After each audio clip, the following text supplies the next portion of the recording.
Sunday, April 19th at 6:06 p.m. Eastern Time. My name is Brian. I'm in the center of the aisle, and I am back with some more Iran updates. The Strait of Hormuz has become the big sticker on this. We know there's going to be no nuclear dust, where there's going to be no nuclear weapon. President Trump is just not going to settle for it. But let's break down what happened today with a ship trying to get through the blockade of the United States of America. The Gulf of Oman is a stretch of water that global trade never sleeps, and where tensions never really fade. You know, they're always there. I mean, look who's across the water. So today, nearly a 900-foot cargo vessel was moving steady across the water towards its destination, uncertain of where that is at this point. Its intentions were questionable, the way it looks and the way it sounds.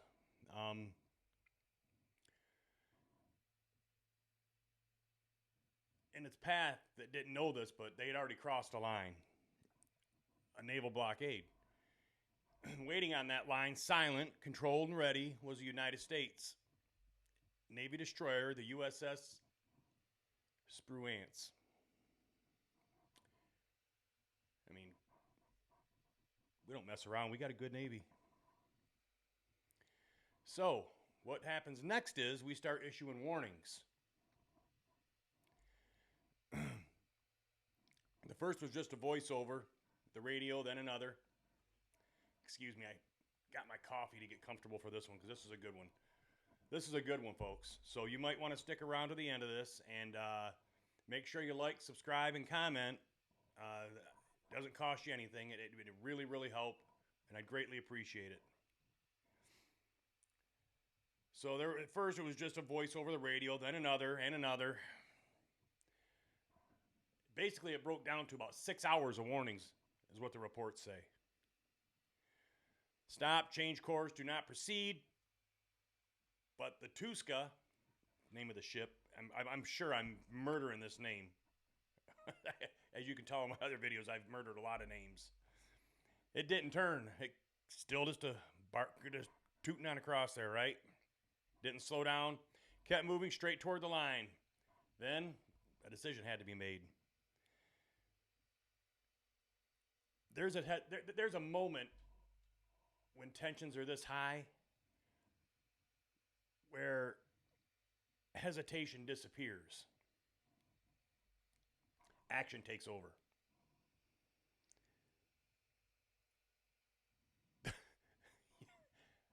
Our Navy, if you're a coffee drinker, get a coffee. You're going to like this. U.S. forces reportedly made the call to clear the engine room of this 900-foot ship. Brief silence, then precision fire. Not to sink it, not to destroy it, but to stop it. And just like that, the massive cargo ship was silenced, dead in the water. And once again, the USS doesn't fail to impress. Moments later, the sky changed. Helicopters overhead. Marines descended fast, controlled, but practiced. No chaos. Just wasted movement.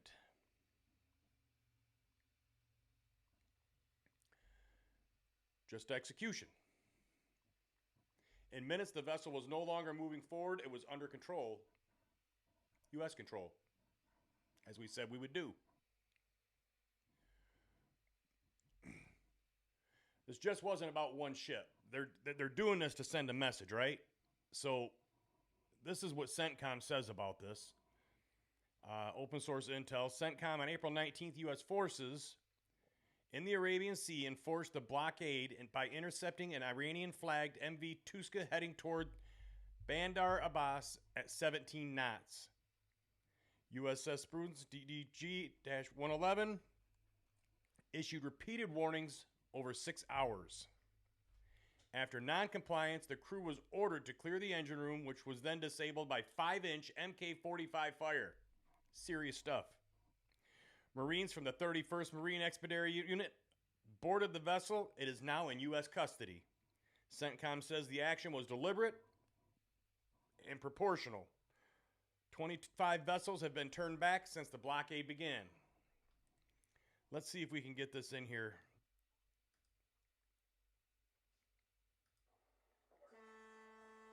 Let's start this over. Motor vessel Tuska, vacate your engine room. Vacate your engine room. We're prepared to subject you to disabling fire.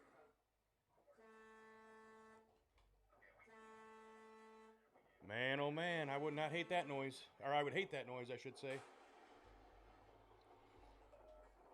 1. That's 2. That's 3.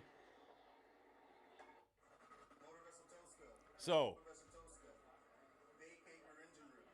they told them to vacate the engine room, and they then projected disabling fire into their engine room. I wonder if it got their attention. I'm sure it did. So,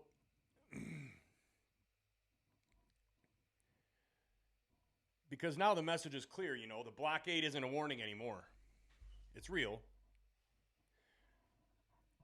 This all unfolds under the shadow of escalating pressure and repeated claims that Donald Trump allowed time more than once for Iran to respond. Let's see about this. I know I had it written down because I got a bad memory. Terrible memory. Let's go over what he's done for Iran, how nice President Trump was to Iran. Okay, here we go. The first one was a 48-hour ultimatum on March 21st. Otherwise, was the power plants. There's a 5-day extension after the initial deadline. Then Trump said talks were going well on that one. Continued 5 days, despite no response, really. There was no agreements. Nothing really happened during the talks, I guess, is what it's saying. 48-hour ultimatum issued on April 4th, 2026. Sharp escalation in rhetoric. Ongoing extensions as talks continue. Rolling deadline. Strategy established. The problem is, you know, I've been saying in all my videos that each of these deadlines have been adjusted for one reason or another. And it's in my mind, it's the same thing Iran does every time. They're stalling, digging out missiles. I mean, it's over and over and over again.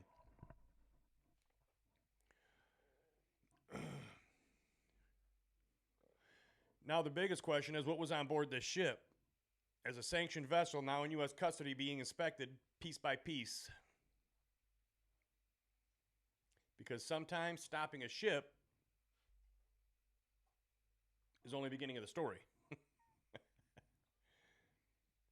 And we're going to keep an eye on this, so make sure you come back to find out what's going on, because I'm really interested to see what's on this. I can't believe that there was no no weapons on board or nothing like that. I really can't believe that. And here's Donald Trump saying that U.S. President Donald Trump, this is from open source, this is off of True Social. Today, an Iranian-flagged cargo ship named Tuska, nearly 900 foot long, weighing almost as much as an aircraft carrier, tried to get past our naval blockade, and it did not go well for them. The U.S. Navy guided missile destroyer USS Spruance intercepted the Tuska in the Gulf of Oman and gave them fair warning to stop. The Iranian crew refused to listen, so our Navy ship stopped them right in their tracks by blowing a hole in their engine room. Right now, U.S. Marines have custody of the vessel. The Tuska is under U.S. Treasury sanctions because of their prior history of illegal activity. We have full custody of the ship, and we are seeing what's on board. Interesting.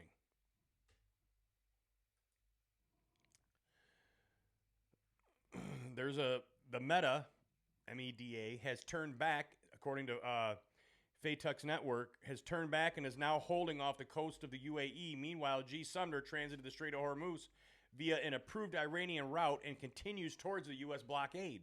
We'll have to see what this one does too. Wow.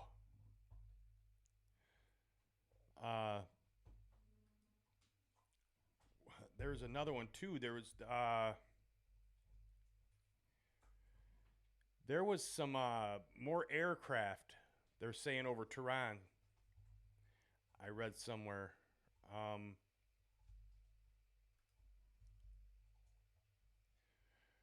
Let me see if I can get this up here for you, folks. I can't quite remember who was reporting that out, and I don't want to say it without giving them credit.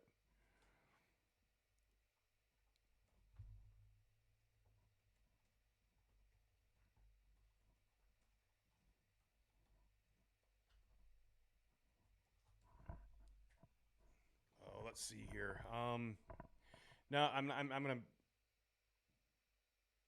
gonna say I can't find that because my great typing skills is not with me today. No, that's not it.